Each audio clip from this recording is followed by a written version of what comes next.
In a matter of 3 days, he went from Saul, the persecutor, chasing Christians, throwing them in prison, to Paul, the man who's preaching the gospel in Damascus. 3 days.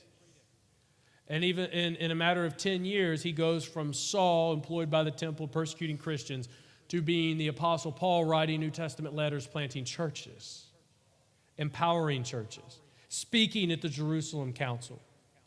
His past, God never seemed to hold Paul back because of what he had gone through or the things that he had done. Now, because remember what his past consists of, his resume for church planting, his resume for church leading is that he persecuted Christians all over the place in Jerusalem. He did that really well. And he also was there when they killed another guy who was proclaiming Christ, and he didn't stop him. In fact, it says that he approved of it. So that's his resume.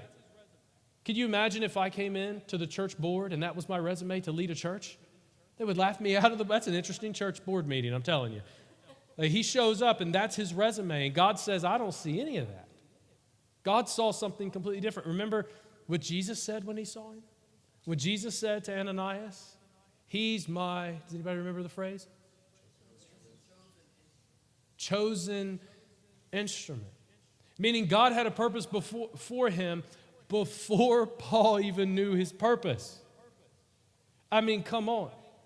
Jesus is setting it all up saying, look, it doesn't make sense right now. This dude's going to change the world, and I'm going to show you how, and I'm going to empower him. I'm going to strengthen him. I'm going to give him everything he needs. He's going to change the world by my name.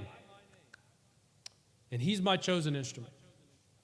And when God looked upon Saul, he didn't see Saul, the Christian killer.